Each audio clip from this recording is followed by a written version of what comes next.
अस्मद्गुरुभ्यो नमो नमः। कृष्णो रक्षतु नो जगत्त्रयगुरुः कृष्णं नमस्याम्यहम्। कृष्णे नामरशत्रुवो विनियता कृष्णाय तस्मै नमः। कृष्णादेव समुद्भिदं जगदिदं कृष्णस्य दासोऽस्यहम्। कृष्णे तिष्ठति विश्वमेधतकिलं हे कृष्ण संरक्ष माम्। आपदामपहत्तारं धातारं सर्वसम्पदां लोकाभिरामं श्रीरामं भूयो भूयो नमाम्यहम्। मनोजवं मारुततुल्यवेगं जितेन्द्रियं बुद्धिमतां वरिष्ठं वातात्मजं वानरयूथमुख्यं श्रीरामदूतं शिरसा नमामि। खड्गं चक्रगदेषु चापपरिगां शूलाम्बुशुण्डीं शिरा शङ्खं सन्ददतिं करैः श्रियमाणां सर्वाङ्गभूषावृतां नीलाश्माद्युतिमास्य पादशाङ्कसेवमहाकालिकां यौमस्तोतस्वापिते हरौ कमलजो हन्तुं मधुं कैटभे। सर्वमङ्गलमाङ्गल्ये शिवे सर्वार्थसाधके शरण्ये त्र्यम्बके देवी नारायणि नमोऽस्तुते। जयत्यतिभलो रामो लक्ष्मणश्च महाबलः राजा जयति सुग्रीवो राघवेनाविपालिता। दासोऽहं कौसलेन्द्रस्य रामस्लाकृष्टकर्मणः हनुमान् शत्रुसैन्यानां निहन्तं मारुतात्मजः। अस्मद्गुरुभ्यो नमो नमः। जय श्रीमन्नारायण। श्रीमात्रे नमः। अखिलांडकोटि ब्रह्मांड नायकेन तत्वपरायणि आर्तत्राणपरायणि आदि मध्यांतरहिति అయినటువంటి జగదీశ్వరి అయినటువంటి దుర్గామాతకు పాదాభివందనాలు చేస్తూ గురువరేణ్యులకు పాదాభివందనాలు చేస్తూ అందరికీ కూడా దసరా ఉత్సవాల పరంపర కొనసాగాలని అమ్మవారిని ప్రార్థన చేస్తూ అలాగే శరన్నవరాత్రి ఉత్సవాల యొక్క వైభవాన్ని మనందరికీ కూడా అందజేయడానికై జగిత్యాల సిటీ ఛానల్ వారు దూరదర్శన్ యొక్క మాధ్యమం ద్వారా మనందరికీ కూడా అందజేస్తున్నారు. అంటే వారి యొక్క సంకల్పం ఏంటంటే వారందరికీ అంటే మనందరికీ కూడా అమ్మవారి యొక్క వైభవాన్ని తెలియజేయడానికి కొరకై అలాగే అమ్మవారి యొక్క విశిష్టతను పూజా విధానాన్ని అంతా కూడా మనందరికీ తెలియజేయడానికై యథోక్తమైనటువంటి ఉడతా భక్తి అని అంటారు కదండి, ఆ విధంగా జగిత్యాల సిటీ ఛానల్ వారు ప్రత్యేకమైనటువంటి శ్రద్ధను తీసుకొని మనందరికీ శరన్నవరాత్రి ఉత్సవాల యొక్క అమ్మవారి వైభవాన్ని పూజా విధానాన్ని ఏ రోజునాడు ఈ అమ్మవారి యొక్క ఆరాధన చేసుకోవాలి, ఆ అమ్మవారి యొక్క వైశిష్ట్యం ఏమిటి, అమ్మవారి యొక్క అవతరణ యొక్క విధానం ఏంటిదని తెలియజేసే విధంగా అందరికీ అందుబాటులో ఉండడానికై మనందరికీ కూడా టెలివిజన్ యొక్క దూరదర్శని విధానం చేత మనందరికీ అమ్మవారి యొక్క వైభవాన్ని తెలియజేయడం ఎంతో సంతోషకరమైనటువంటి విషయం. ఇంతటి మహత్కార్యాన్ని మనందరికీ అందజేస్తున్నటువంటి జగిత్యాల సిటీ ఛానల్ వారికి, వారి యొక్క యాజమాన్యానికి, అందులో పనిచేసేటువంటి ప్రతి ఒక్కరికి కూడా అమ్మవారి యొక్క అనుగ్రహం ఉండి ఇంతింతై వటుడింతై తానింతై అన్నట్టుగా ఈ యొక్క ఛానల్ దేశ విదేశాలలో ఉన్నటువంటి ప్రతి ఒక్కరికి కూడా అందుబాటులోకి రావాలని, అంతటి వైభవాన్ని పొందాలని, అమ్మవారి యొక్క అనుగ్రహం చేత ఉన్నతమైనటువంటి అభివృద్ధి జరగాలని అమ్మవారిని శతదా ప్రార్థన చేస్తూ మనం నవరాత్రి ఉత్సవాలు అంటేనే ఎంతో అంగరంగ వైభవంగా ఉత్సవోపేతమైనటువంటి కార్యాచరణ చేస్తుంటాం మనంతా కూడా. కానీ ఏది చేసినా కానీ సాంప్రదాయబద్ధమైనటువంటి విధానం చేత అలాగే అందరికీ అనుకూలమైనటువంటి పద్ధతి ద్వారా చేయడం అనేది లోకాచారంగా వస్తుంది. కానీ శాస్త్రం అనేది నిర్ణయం చేసినటువంటి విధానాన్ని మనకు చెప్పిన వారు ఋషులు. వేదమూర్తులు అయినటువంటి వేదం ద్వారా వచ్చినటువంటి విధానాన్ని అవలంబించి మనందరికీ కూడా ఉపాసన చేసే విధానాన్ని ఒక పద్ధతిగా, అలాగే అమ్మవారి యొక్క పూజా విధానాన్ని చేసేటువంటి పద్ధతి ఒక విధంగా, స్తుతులను అంటే స్తోత్రాలను కూడా చేసే విధంగా ఒక పద్ధతిగా చేయడం జరిగింది. మరి ఉపాసన అంటే ఏంటంటే అమ్మవారి సమీపంగా ఏ దేవతామూర్తి అయినా సరే ఒక ఉపాసన చేస్తున్నామంటే ఆసనము అని అర్థం. అంటే ఆ యొక్క దేవతామూర్తి యొక్క దరిదాపులకు వెళ్ళి ఆ యొక్క మంత్రోచ్చారణ చేత అంటే ఆ మంత్రాన్ని పఠిస్తూ ఉంటే ఆ అమ్మవారు బురుకుటి స్థలం ఉండే 2 కనుబొమ్మల మధ్యలో ఉన్నటువంటి స్థానంలో కళ్ళు మూసుకొని ఉంటే అమ్మవారి రూపాన్ని పొందే విధంగా అమ్మవారి యొక్క ఉపాసన మంత్రాన్ని చేయాలి. మానైతే మంత్రాన్ని అంటే మనస్సుతో చేసేటువంటి మంత్రాన్ని ఎవరైతే మననాత్ మంత్ర అని చెప్పి శాస్త్రం చెప్తుంది. అంటే మంత్రాన్ని ఎప్పుడూ కూడా మనస్సుతో చేయాలి, బయటికి ఉచ్చారణ చేస్తూ చేయడం అనేది ఎక్కడా లేని విధం. మనకు చెప్పేటి ఏంటంటే ప్రతి మంత్రంలో కూడా అమ్మవారి యొక్క బీజాక్షరాలతో కూడినటువంటి, అది షడక్షరి కావచ్చు, నవార్ణమే కావచ్చు, నవక్షరి కావచ్చు, అది అమ్మవారి స్వరూపానికి సంబంధించినటువంటి అక్షరాలను బయటకి పలకకుండా మనస్సులో అమ్మవారిని ధ్యానం చేస్తూ హృదయ మందిరాలలో అమ్మవారిని ఉంచుకొని ఆ అమ్మవారి యొక్క విశిష్టతను పొందే విధంగా అమ్మవారి పైన ఏకాగ్రత నుంచి, అంటే నేను చేసేదంతా కూడా నీ చరణాలకు సన్నిధానానికి సమర్పిస్తున్నాను తల్లి అని భావన చేసి బృకుటి స్థానంలో అమ్మవారి మూర్తిని ఎవరైతే దర్శిస్తారో అటువంటి వారు ఉన్నత శిఖరాలను పొందుతారు అమ్మవారి అనుగ్రహం చేత. ఎవరు అయినా కానీ, ఏ గురువు అయినా కానీ నేను ఫలానా ఉపాసన చేస్తున్నాను, ఫలానా ఉపాసన ద్వారా నేను ఉన్నత స్థితిని పొందాను అని చెప్పి ఎప్పుడు కూడా తన సొంత డబ్బాను కొట్టుకునేటువంటి విధానాన్ని చేయడు. నిజమైనటువంటి గురువు అయితే మనకు చూస్తుంటాం చాలామందిని, ఒక రమణానంద మహర్షి కావచ్చు, శంకరాచార్య స్వామివారే కావచ్చు, అలాగే వివేకానందుడే కావచ్చు, త్రిదండి చిన్నజీయర్ స్వామివారే కావచ్చు, అలాగే శృంగేరి పీఠాధిపతులే కావచ్చు, హంపి పీఠాధిపతులే కావచ్చు. ఒక స్థానాన్ని, గురువు స్థానాన్ని పొందిన వారు ఎప్పుడు కూడా నేను గురువుని అనే ఒక అహంభావాన్ని చూయించకుండా వచ్చిన వారందరికీ కూడా భగవంతుని యొక్క అనుగ్రహాన్ని పొందే విధంగా ఆదరిస్తూ ఉంటారు. అటువంటి వారు నిజమైనటువంటి గురువులు, నిజమైనటువంటి ఉపాసన చేసేవారు. కొందరు ఈ మధ్య చూస్తున్నాం మనంతా కూడా, అది ప్రకృతికి వైపరీత్యాన్ని కలిగించే విధంగా పూజా విధానాలు చేస్తున్నారు కొంతమంది కూడా. ఎప్పుడు కూడా నేను గురువుని అనే ఒక భావన కలగకుండా నేను కూడా ఒక అమ్మవారి యొక్క పుత్రుడను, అమ్మవారి యొక్క సేవలో ఉన్నవాడిని అనే భావన చేస్తూ తను కలిగినటువంటి అనుభూతిని పంచేటువంటి వాడు నిజమైనటువంటి గురుస్థానాన్ని పొందినవాడు. అటువంటి గురువుల చేత, ఋషి వరేణ్యుల చేత మనందరికీ కూడా శరన్నవరాత్రి ఉత్సవాలను కొన్ని విధానాలుగా అవలంబించే విధానాన్ని మనకు తెలియజేయడం జరిగింది. అటువంటిదే శ్రీ విద్యా సాంప్రదాయం అని, అలాగే చండికా సాంప్రదాయం అని. అంటే ఉదాహరణ ఏంటంటే మార్కండేయ మహర్షికి బ్రహ్మదేవుడు ఉపదేశం చేసినటువంటి ఉపాసన చండీ సప్తశతి. ఆ చండీ సప్తశతిలో విధానంగా చేసేది విధానంగా కొన్ని ఉంటాయి. మనం చెప్పుకున్నాం, ప్రథమం శైలిపుత్రీ చ, ద్వితీయం బ్రహ్మచారిణి అని. అలాగే శ్రీ విద్యా సాంప్రదాయం ప్రకారంగా చూసుకుంటే మొదటి రోజు బాలా త్రిపుర సుందరిని, రెండవ రోజు గాయత్రీదేవిని, మూడవ రోజు అన్నపూర్ణాదేవిని, అలా 9 రోజులు 9గా అమ్మవారి రూపాలను ఆరాధన చేస్తాం. అంటే ఉన్నది అమ్మవారు ఒకరే, కానీ అమ్మవారి నుంచి పలైనటువంటి రూపాలు రావడం జరిగింది. అవన్నీ కూడా ఎందుకు వచ్చాయంటే సందర్భానుసహితంగా, సందర్భానికి ఉపయోగపడే విధంగా మనందరికీ కూడా అనుకూలంగా ఉండడానికి, అమ్మవారి యొక్క వైభవాన్ని తెలియజేయడానికి. అది దశావతారాలే కావచ్చు, అమ్మవారి స్వరూపాలే కావచ్చు, ఏదైనా కానీ ఒక మంచి మార్గాన్ని చూయించి సర్వజన భక్తులందరికీ కూడా ఒక మంచిని నిర్దేశించే విధానం చేత మనకు అందించేటువంటి రూప వైవిధ్యమే ఈ యొక్క అవతారాలు. అవతారము అనగానే ఎక్కడో ఉన్నటువంటి అమ్మవారు ఆ యొక్క సందర్భానికి సందర్భించినటువంటి విధానం చేత ఇక్కడికి వచ్చి ఆ అవతారము అనగా ఎక్కడో ఉన్నటువంటి రూపాన్ని తీసుకువచ్చి ఆ యొక్క కార్యాచరణను నిర్వహించడానికై ఏర్పాటు చేసేటువంటి విధానమే అవతారం.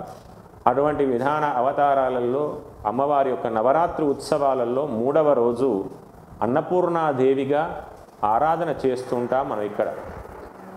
అది శ్రీ విద్యా సాంప్రదాయంగా తీసుకుంటే, ఇక దుర్గా విధానం చేత వెళ్ళిపోయి ఉన్నట్టయితే చంద్రగంటగా అమ్మవారి యొక్క ఆరాధనను చేస్తాం. ఇక్కడ ఏంటంటే అన్నపూర్ణాదేవి అనేది మనకు ఎంతో ఉన్నతమైనటువంటి స్థితి కలిగినది. అన్నపూర్ణే సదాపూరే శంకర ప్రాణవల్లభే భక్తి వైరాగ్య దేహించే భిక్షాం దేహీచ పార్వతి అని చెప్పి ఒక శ్లోకం ఉన్నది మనకు, అత్యంత అద్భుతమైనటువంటి శ్లోకం. అన్నపూర్ణే సదాపూర్ణే శంకర ప్రాణవల్లభే జ్ఞాన వైరాగ్య సిద్ధ్యర్థం భిక్షాం దేహీచ పార్వతి అని. ఆ అమ్మవారి స్వరూపంగా 3వ రోజు నాడు అమ్మవారి స్వరూపంగా ఆరాధన చేస్తుంటాం మనమంతా కూడా.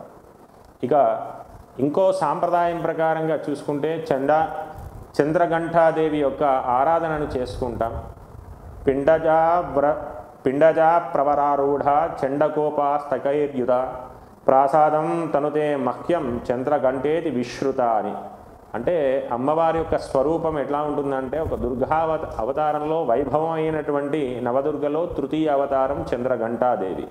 శరన్నవరాత్రి ఉత్సవాల్లో తదియనాడు అమ్మవారి యొక్క భక్త జనులందరూ కూడా చంద్రఘంటాదేవి యొక్క ఆరాధన చేస్తూ అమ్మవారి యొక్క దర్శనాన్ని పొందుతారు. అక్కడ ఈ రూపం అమ్మవారు ఆరాధించేది ఎందుకంటే శత్రు యొక్క బాధలను తొలగించడానికి, శత్రు నాశనాని కొరకే అమ్మవారి యొక్క అవతారాన్ని పొందినారు. అయితే ఈ అమ్మ భక్తజన రక్షకురాలిగా, సకల అభయ ప్రధాయినిగా, కరుణారస అమృత స్వరూపినిగా అవతారాన్ని రూపం దాల్చారు అమ్మవారు. గంటాకృతిలో చంద్రుడు పైన అమ్మవారి యొక్క శిరస్సున ఆభరణంగా ఉన్నాడు కాబట్టి అమ్మవారికి చంద్రగంట అనే ఒక పేరు వచ్చింది.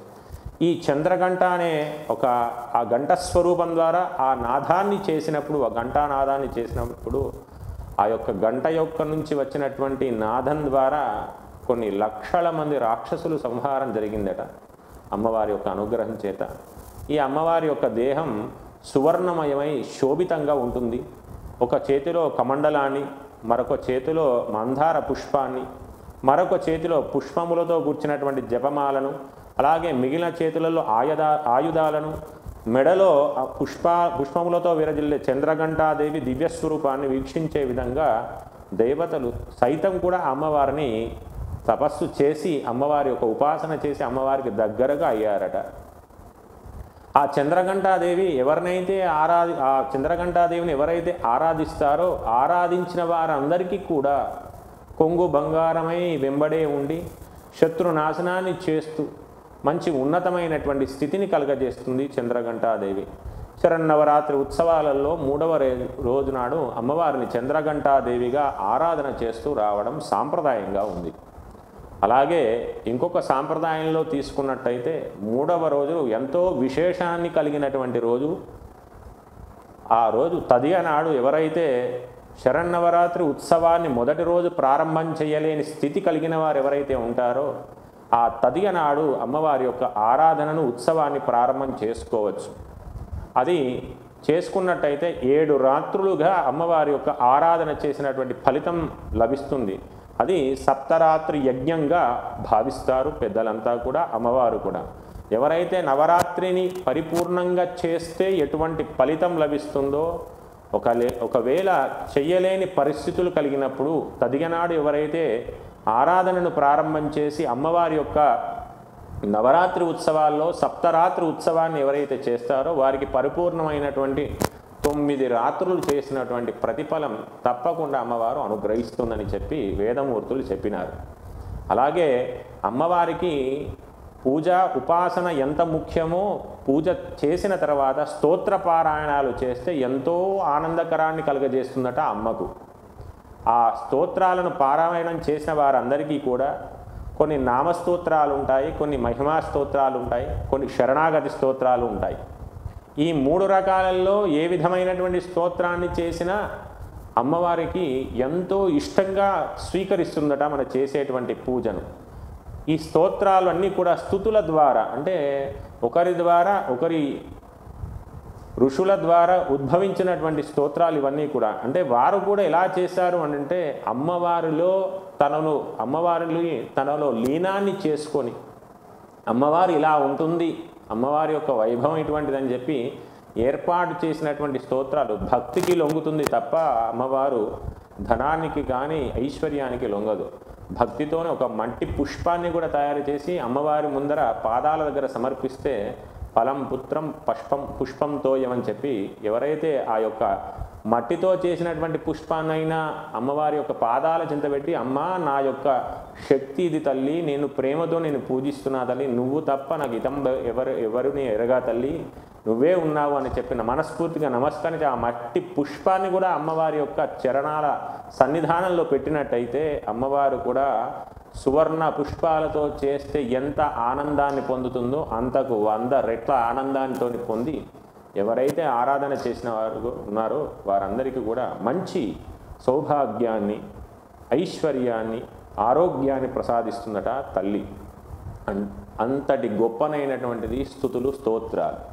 అందుకే మనం చేస్తుంటాం లలితా భట్టారిక యొక్క స్తోత్రాన్ని, సహస్రనామ స్తోత్రాన్ని చేస్తాం, విష్ణునామ సహస్రనామ స్తోత్రాన్ని చేస్తూ ఉంటాం.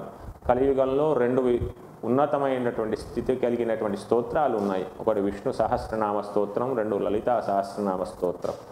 ఎవరైతే ఈ 2 స్తోత్రాలు కలియుగంలో చేస్తారో అటు నారాయణ యొక్క కృపను, ఇటు నారాయణి యొక్క కృపను పొందుతారు, ఉన్నతమైనటువంటి శిఖరాలకు చేరుతారు. అంతటి గొప్పనైనటువంటివి స్తోత్రాలు.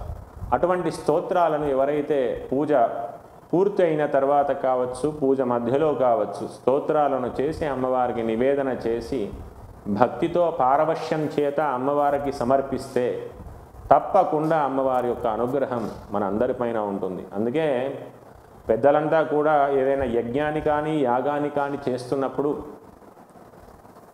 లోక కళ్యాణార్థం, గ్రామ కళ్యాణార్థం, యజమానస్య కళ్యాణార్థం అని చెప్పి సంకల్పంలో చెప్తూ ఉంటారు. ఎందుకు చెప్తుంటారంటే లోకంలో ఉన్నటువంటి ప్రతి ప్రాణికి, అంటే 20 లక్షాని వృక్షయో జంతుర్ల్ 12 లక్షాని నవలక్షాని జలజాని అని శాస్త్రం ఉన్నది. అంటే ఒక్కొక్క రకంలో 9 లక్షల రకాలతో కూడినటువంటి జలరాశులు ఉన్నాయట, 20 లక్షలతో రకాలతో కూడినటువంటి వృక్షరాశులు ఉన్నాయట. అలాగే ఎన్నో రకాలైనటువంటి మనుషుల విశేషాలతో కూడినటువంటి మనుషులు ఉన్నారట. అయినా కానీ ఈ ఎంతమంది 84 లక్షల రకాల జీవరాశులు ఉన్నాయో ఆ 84 లక్షల జీవరాశులందరికీ కూడా లోక కళ్యాణార్థమని సంకల్పం చేస్తే అమ్మవారు అరే వీని కొరకు కాకుండా వీడు సమాజం కొరకు, లోకాని కొరకు చేస్తున్నాడే కాబట్టి వీరు సంకల్పించేటువంటి కార్యాన్ని సిద్ధి పొందుగాక అని చెప్పి అమ్మవారు దీవిస్తుందట. మరి 84 లక్షల జీవరాశిలో కూడా మనం ఒక జీవరాశిగా ఉన్నాం కాబట్టి వాటితో పాటుగా మనకు జరగాల్సినటువంటి స్థితిని అమ్మవారు పొందే విధంగా చేస్తుందట. అంటే నిష్కామ్యమైనటువంటి కార్యాన్ని ఎవరైతే చేస్తారో సత్పర ఫలితాన్ని పొందుతారని చెప్పి పెద్దలు చెబుతూ ఉంటారు. మరి ఈ స్తోత్రాలన్నీ కూడా ఒక విధానాన్ని ఏర్పాటు చేశారు మన ఋషులు. అది ఏ విధంగా అంటే దుర్గాం శివాం శాంతికరీం బ్రాహ్మణీం బ్రహ్మణ ప్రియ సర్వలోక ప్రణేత్రీ చ ప్రణమామీం సదాశివాం అని. అంటే ఇన్ని రకాల దేవతలు, మరి ఈ స్తోత్రాలలో దుర్గా ఉంది, శివ ఉంది, శాంతికరి ఉంది, బ్రాహ్మణి ఉంది, బ్రాహ్మణ ప్రియ ఉంది. ఇలా వివిధమైనటువంటి స్తోత్రాలు, ఎన్నో క్షమా ప్రార్థనలతో కూడినటువంటి స్తోత్రాలు ఉన్నాయట. అపరాధి సహస్రాణి అని చెప్పి మన శ్లోకాన్ని చెప్తూ ఉంటారు. అంటే అమ్మ మంత్రహీనం, క్రియాహీనం, భక్తిహీనం, జగదీశ్వరి అని చెప్పి శ్లోకాన్ని చెప్తుంటాం. అంటే అమ్మ మంత్రలోపమైన, క్రియాలోపమైన, వస్తులోపమైన కానీ, శ్రద్ధాలోపమైనా కానీ మమ్మల్ని మన్నించి మాకు ఈ పూజ చేస్తే పరిపూర్ణమైనటువంటి పూజ చేస్తే ఎటువంటి ఫలితం లభిస్తుందో అటువంటి ఫలితాన్ని ఇవ్వమ్మా అని చెప్పి క్షమా ప్రార్థన కూడా చేస్తాం మనం అంతా కూడా పూజ చివరిలో.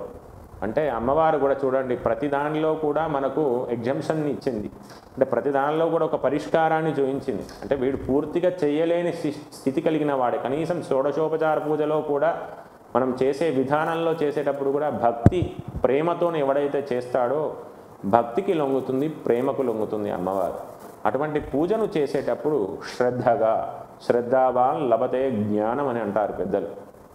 అంటే శ్రద్ధతోని ఏది చేసినా, జ్ఞానం అంటే ఒక మనలో వికసించేటువంటి ప్రజ్ఞనే కాదు, జ్ఞానం అంటే ప్రపంచంలో ఉన్నటువంటి ప్రతి సృష్టికి ఏదైతే ఉందో ఆ సృష్టికి కూడా సమృద్ధిగా అన్ని రకాలుగా దొరికేటువంటి విధానాన్ని ఏర్పాటు చేసేది జ్ఞానం.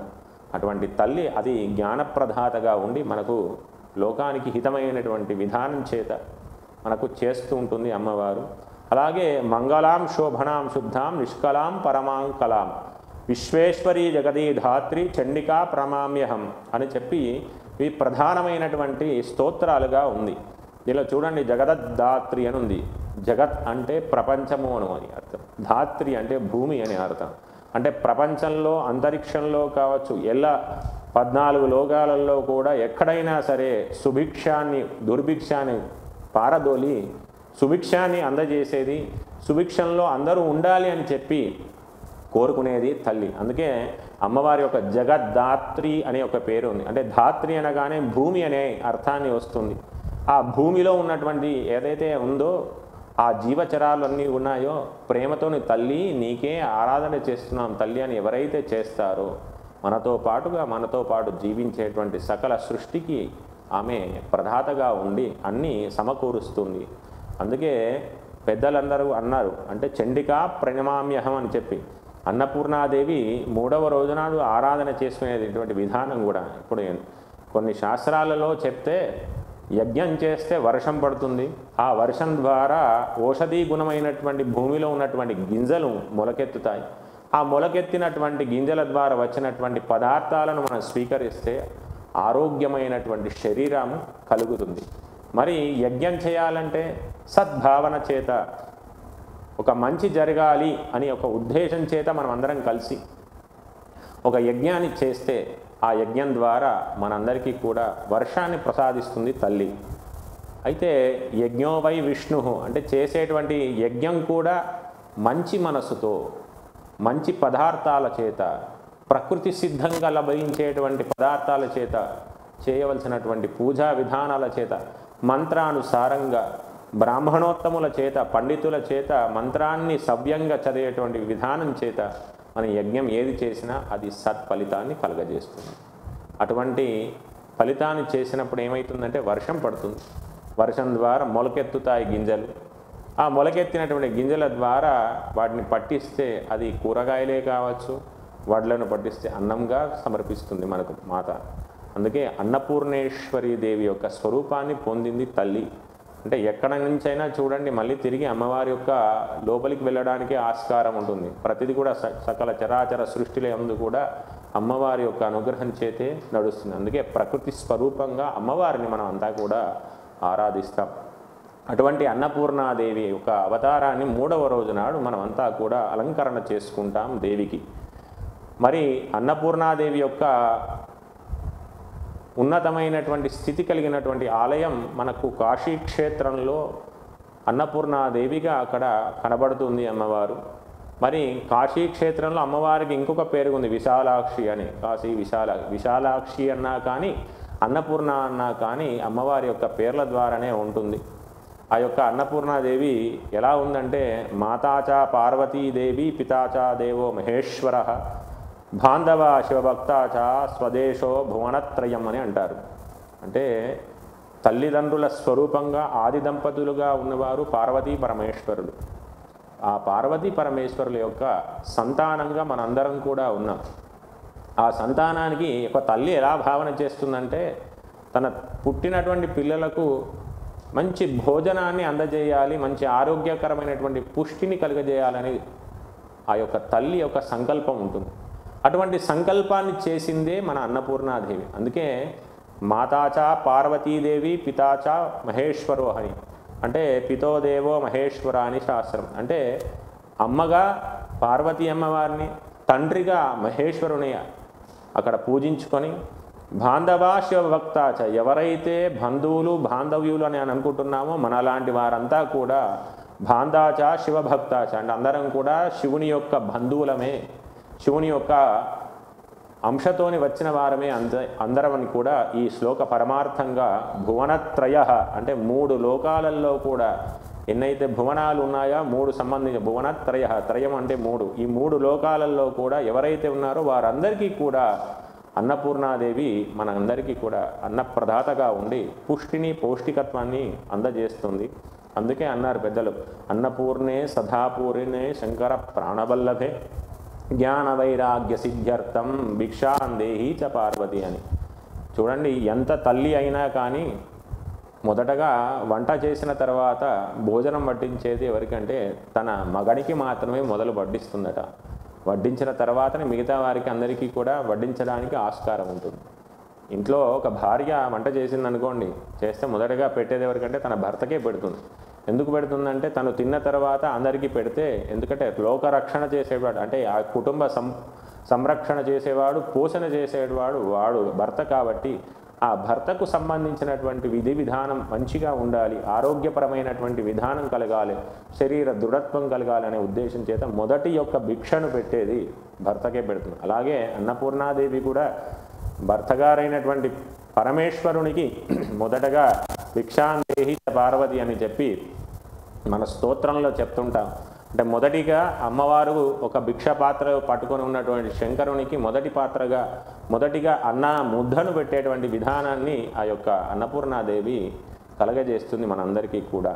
ఆ తర్వాత పిల్లలమైనటువంటి మనందరికీ కూడా ఆ యొక్క విధానం అందజేయాలని ఆ స్వామి స్వీకరించినటువంటి ప్రసాదం ఏదైతే ఉందో, మనం వండినటువంటి పదార్థాన్ని తీసుకువెళ్ళి ఎప్పుడైతే మనం ఆరాధించేటువంటి దేవతామూర్తులకు ఆరాధన చేసిన తర్వాత నివేదన పరికల్పిస్తే అది అన్నముగా ఉండేటువంటిది ఎప్పుడైతే దేవునికి నివేదన జరుగుతుందో అప్పుడు అన్న ప్రసాదంగా మారుతుంది. ఆ ప్రసాదాన్ని స్వీకరించడం ద్వారా శరీరంలో ఉన్నటువంటి రుగ్మతలన్నీ కూడా వెళ్ళిపోతాయని పెద్దలు చెప్తూ ఉంటారు. శాస్త్ర నిర్వచనంగా ఉంటుంది. ఏదైనా కానీ భగవంతునికి సమర్పించి మనం తీసుకుంటే సర్వం శ్రీ శివార్పణమస్తు, సర్వం శ్రీ కృష్ణార్పణమస్తు అని చెప్పి ఎవరైతే భగవంతునికి అర్పించి మనం స్వీకరిస్తామో, స్వీకరించినటువంటి దాంట్లో ఏదైనా లోపాలున్నా మాలిన్యాలున్నా కూడా భగవంతుడు తొలగజేసి మనకు దానిలో ఉన్నటువంటి పుష్టిని కలగజేసే విధంగా చేస్తాడట భగవంతుడు. అటువంటి స్వరూపాన్ని కలిగింది తల్లి.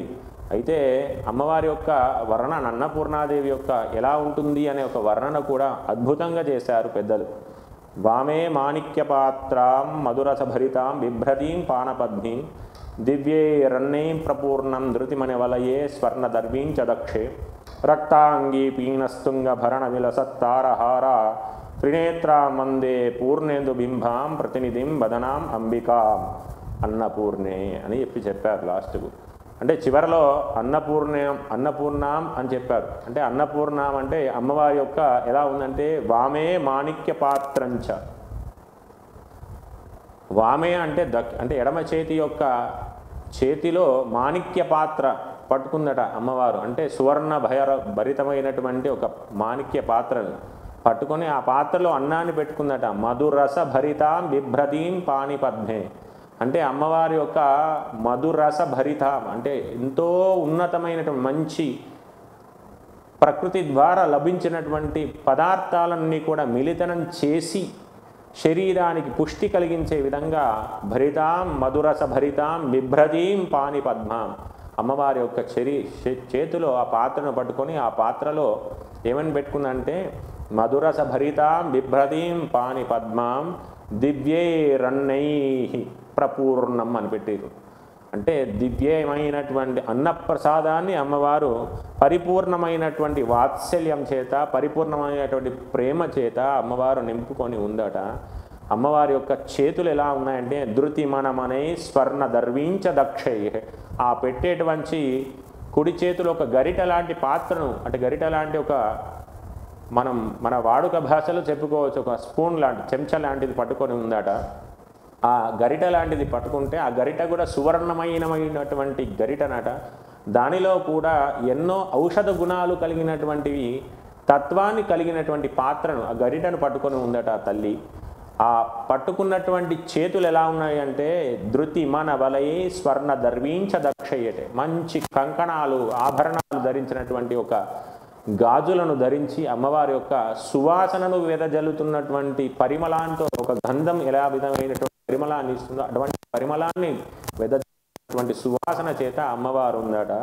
రక్తాంగి పీనస్తుంగ భరణ విలసత్తారహార అట. రక్తాంగి అనగానే మనం ఎరుపు వర్ణంతో కూడుకున్నటువంటి ఒక చీరను ధరించినది అమ్మవారు ఉందట. పీనస్తుంగాం భరణ విలసత్తారహార, నానా విధమైనటువంటి ఆభరణాలను ధరించి ఉన్నదట తల్లి. త్రినేత్ర మందే పూర్ణేందు, అమ్మవారి యొక్క లలాటంలో 3 కన్నులతో కూడుకొని ఉండి కిరీటం పైన ఒక చంద్ర బింబాన్ని ధరించి ఉన్నదట తల్లే. వందే పూర్ణేందు బింబాం ప్రణీత వదన అంబిక అన్నపూర్ణే. తల్లి పార్వతి స్వరూపంగా, అమ్మవారి స్వరూపంగా, అంబికా స్వరూపంగా ఉన్నవు తల్లి, నువ్వే అన్నపూర్ణవు. అటువంటి అన్నపూర్ణ తల్లి అందరికీ భిక్షాం దేహి అంటే భిక్షను కోడుకోగానే అమ్మవారు అందరికీ కూడా ప్రసాదాన్ని ఇచ్చేస్తుందట. అటువంటి స్థితిని కలుగజేస్తుందట తల్లి. అంతటి గొప్పనైనటువంటి తల్లి మన పార్వతీదేవి, దుర్గామాత. అటువంటి స్వరూపాన్ని తృతీయ దివస రోజునాడు మనం చేస్తుంటాం. మరి ముగ్గురమ్మల మూలపుటమ్మ అని మనం చెప్పుకుంటాం. అంటే మహాకాళి, మహాలక్ష్మి, మహాసరస్వతి అని. మరి అన్నపూర్ణ స్వరూపాన్ని అమ్మవారు పార్వతి లలితా భట్టారిక ఎలాగైతే ధరించిందో అలాగే ఒకసారి మహాలక్ష్మి అమ్మవారు కూడా ఆ అన్నపూర్ణ యొక్క స్వరూపాన్ని ధరించిందట. అది ఎప్పుడు అంటే కాలభైరవుడు అనేటువంటి వానికి వైకుంఠానికి వచ్చినప్పుడు మనోరథమైనటువంటి అనే భిక్షను పెట్టిందట తల్లి మహాలక్ష్మీదేవి. ఆ సరసిజనయనే సరోజాస్తే ధవలతరాంశుక గంధమాల్య శోభే భగవతి హరివల్లవే మనోజ్ఞే త్రిభువన భూతికరి ప్రసీద మఖ్యం అని చెప్పి శ్లోకం ఉంటుంది, అమ్మవారి యొక్క వైభవమైనటువంటి శ్లోకం. అందరినీ కూడా అమృత రూపంతో చూసి సమానమైన దృష్టితో పుత్ర వాత్సల్యంతో చూసేటువంటి తల్లి మహాలక్ష్మి అమ్మవారు. అటువంటి మహాలక్ష్మి అమ్మవారు ఒకసారి కాలభైరవుడు మనకు వైకుంఠానికి వచ్చినప్పుడు అన్నార్తి అయి వచ్చిన వానికి ఇప్పుడు అందుకే అన్నోదక సమంధానం నసమం ద్వాదశీవ్రతం న గాయత్రి పరమంత్ర న మాత్రో పరదైవతన్న అని చెప్పి శాస్త్రం ఉంది. ఎప్పుడైతే అన్నార్తిగై వచ్చిన వాడు అభ్యాగత స్వయం విష్ణు అని శాస్త్రం. ఎవరైతే ఆకలితో ఉన్నవానికి అమ్మ ఆకలి అవుతుంది అనగానే మన ఇంట్లో ఉన్నటువంటి పండ్లో ఫలాలో వానికి కావలసినటువంటి అన్నాన్నో ఏర్పాటు చేసి మనకి కడుపు నిండా భోజనాన్ని పెట్టినట్టయితే సాక్షాత్ విష్ణుమూర్తికే భోజనాన్ని పెట్టినటువంటి ప్రతిఫలం లభిస్తుందట. అభ్యాగత స్వయం విష్ణు అని శాస్త్రం. అటువంటి స్వరూపాన్ని కలిగినటువంటి తల్లి అమ్మవారు ఒకసారి కాలభైరవునికి మనోరథ అనే భిక్షను పెట్టిందట. అంటే తను కావలసినటువంటి కార్యక్రమం ఏదైతే సంకల్పం చేసుకుంటాడో మనస్సులో అది సిద్ధించుకాక అని చెప్పి అన్నాన్ని ప్రసాదంగా ఇచ్చిందట మహాలక్ష్మి అమ్మవారు. అటువంటి మంచి స్వరూపం కలిగింది తల్లి. ఒకసారి హిరణ్యాక్షుడి వంశానికి చెందినటువంటి రురుడు అనేటువంటి ఒక రాక్షసుడు ఉన్నాడు. ఆ రాక్షసుడు దుర్గముడు అనేటువంటి కొడుకును కలిగినవాడు.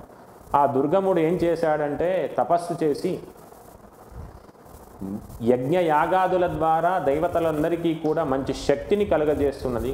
కాబట్టి ఈ యజ్ఞం ద్వారానే వారికి అవిస్సు వస్తుంది. ఆ అవిస్సును తినడం ద్వారానే వీరికి పుష్టి కలుగుతుంది అని చెప్పి ఆ దుర్గముడు అంతా కూడా ఏం చేశాడంటే బ్రహ్మదేవునికి ఉపాసన చేసి ఆ బ్రహ్మ యొక్క సాక్షాత్కారం చేత వేదములన్నీ కూడా నశించిపోవుగా అని చెప్పి అడిగాడట. అడిగితే బ్రహ్మదేవుడు ఇలా ప్రకృతి వైపరీత్యము కలిగజేసేటువంటి కోరికలు కోరుకోదు నాయన అని చెప్పి ఆ దుర్గమునికి చెప్తే అప్పుడు చెప్పాడట దుర్గముడు. అడిగాడట ఏమని, స్వామి ఎవరైతే ఇంతవరకు చదువుకున్న వేదాలు చదువుకున్నటువంటి ఋషివరేణ్యులు ఉన్నారో వారంతా కూడా వేద స్ఫురణను మర్చిపోయే విధంగా ఉండాలి. రెండవది ఈ వేదాలన్నీ కూడా నాకు ఆధీనమై ఉండాలి అని చెప్పి కోరుకున్నాడట దుర్గముడు. అయితే అప్పటి వరకు ఉన్నటువంటి వేద విద్యను నేర్చుకున్నటువంటి ఋషివరేణ్యులందరికీ కూడా ఆ వేద విద్య అనేది తగ్గిపోయిందట. ఈ దుర్గమును యొక్క అరాచకాలన్నీ కూడా పెరిగిపోయడం ద్వారా ఎప్పుడైనా రాక్షసులు చేసేటువంటి మన ప్రతి పురాణాల్లో ప్రతి ఇతిహాసాలలో మనం చూస్తూనే ఉన్నాం.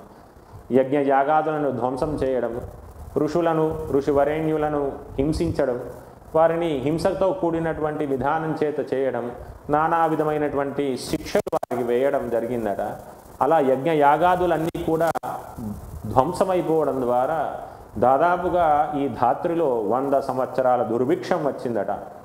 ఆ దుర్భిక్షం రాగానే అందులో ఉన్నటువంటి కొంచెం ఉన్నత స్థితి కలిగినటువంటి ఋషులు ఉన్నారు కదా, మనకు ఇటువంటి స్థితిని కలుగజేసింది దుర్గముడు కాబట్టి ఆ దుర్గముని యొక్క పని పట్టాలి అనే ఉద్దేశం చేత హిమవత్ పర్వత శ్రేణులకు వెళ్ళి అందరూ కూడా అమ్మవారి యొక్క ఉపాసన చేశారట. కొందరు ఆరాధన రూపకంలో అమ్మవారిని ఆరాధనిస్తే, కొందరేమో షట్చక్రాలను మన అంతరంలో ఉన్నటువంటి 6 చక్రాల ద్వారా అమ్మవారిని ఆరాధన చేశారట. కొందరు మంత్ర సాధన చేశారట. కొందరేమో హృదయంలో అమ్మవారి స్వరూపాన్ని నిలుచుకొని ఆరాధన చేశారు. కొందరేమో శ్రీచక్ర ఆరాధన చేయడం ద్వారా, కొందరేమో జపాన్ని చేసి స్తోత్రాన్ని చేయడం ద్వారా అమ్మవారు అద్భుతమైనటువంటి ఆ సాధన చేయడం ద్వారా అమ్మవారి యొక్క దర్శనం లభించింది. అమ్మవారు సాక్షాత్కరించిన తర్వాత ఆ ఋషులందరూ కూడా అడిగారట, మరి ఆ ఋషులందరూ చేస్తున్నటువంటి పూజా విధానమే కావచ్చు, మంత్ర సాధనే కావచ్చు, జపమే కావచ్చు, అమ్మవారికి ఎంతో ఆనందాన్ని కలగజేసిందట. ఇంతకాలం నా కొరకు చేస్తున్నారే ఈ పూజ, నువ్వు తపస్సు, నీకేమి ఇవ్వాలి అని చెప్పి అమ్మవారు అడిగిందట. అడగగానే అప్పటి వరకు కూడా ఆకలితో ఉన్నటువంటి ఋషులందరికీ ఉన్నట్టు 100 సంవత్సరాల దుర్భిక్షం కలిగింది. ఆ 100 సంవత్సరాల దుర్భిక్షాన్ని ఉన్నంతకాలం వారికి తిండి లేదు, అంటే హవిస్సు ఉంటే తప్ప, ఆ యజ్ఞానికి హవిస్సు వస్తే తప్ప వర్షం పడితే కానీ మనకు అన్నం దొరకదే అనే భావన చేత వారంతా కూడా ఉండి, అమ్మ ఆకలి అవుతుందమ్మా, మాకు అన్నార్తి అయి ఉన్నాము కాబట్టి మా ఆకలిని తీర్చండి అని చెప్పి ఆ ఉన్నటువంటి ఋషులందరూ కూడా ప్రార్థన చేయగానే అమృత సృష్టిని ఉచ్చించింది అమ్మవారు. అందుకే అమ్మవారికి అమృత వర్షిణి అనే ఒక పేరు కలిగింది. ఆ యొక్క తపస్సు చేసినటువంటి ఫలితం చేత అమ్మవారు అమృత వర్షణం కురిపించిందట. ఆ కురిపించడం ద్వారా అందరికీ కూడా ఆకలి దప్పులకు తీర్చే విధంగా అన్నార్తి ఉన్న వాళ్ళందరికీ కూడా సద్వృష్టిని ప్రాప్తించి వారి అన్నార్తిని తీర్చిందట తల్లి. అటువంటి స్వరూపంగా అమ్మవారిని అమృత వర్షిణిగా మనం అందరం కూడా ఆరాధన చేస్తుంటాం. అందుకే అమృత వర్షిణి అనే ఒక అమ్మవారికి పేరు కలదు. కాశీలో విశాలాక్షిగా అమ్మవారి యొక్క ఆరాధన, అన్నపూర్ణేశ్వరిగా ఆరాధన చేస్తూ ఉంటారు. అలాగే దక్షిణ ద్రవిడ దేశంలో కూడా కొన్ని ప్రాంతాలలో అమ్మవారి యొక్క ఆరాధన విధానాన్ని అన్నపూర్ణేశ్వరిగా చేస్తున్నారు. అలాగే దుర్గముడు ఇలా చేస్తున్నటువంటి ఆ యొక్క విధానం చేత అమ్మవారు కోపోద్రిక్తురాలే ఆ దుర్గముని సంహారం చేసింది. తద్వారా అమ్మవారు ఆ దుర్గముని సంహారం చేసే సమయంలో కొన్ని రకాలైనటువంటి శక్తులు అమ్మవారి ద్వారా ఉద్భవించాయట. అదే కాళీ, తార, చిన్నమస్త, భగలాముఖి అనే ఒక దశ మహావిద్యలు కూడా ఆ దశ స్వరూపంగా అమ్మవారు మహావిద్యల స్వరూపంగా ఉద్భవించడం జరిగింది. తద్వారా ఆ దుర్గముని సంహారం ద్వారా లోక కళ్యాణాన్ని గావించింది తల్లి.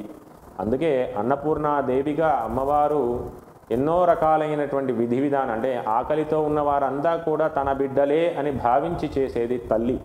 అటువంటి అన్నపూర్ణాదేవి యొక్క ఆరాధనను మనము 3వ రోజు నాడు అందరం కలిసి ఆరాధన చేసుకుందాం. చేసేటువంటి అమ్మవారి యొక్క ఆరాధనలో ముఖ్యమైనటువంటి అష్టోత్తర శతనామాలతో పాటుగా అమ్మవారికి ఆ యొక్క ఇష్టమైనటువంటి పదార్థాల చేత అమ్మవారిని ఆరాధన చేస్తే చాలా ఉన్నతమైనటువంటి స్థితి కలుగుతుంది.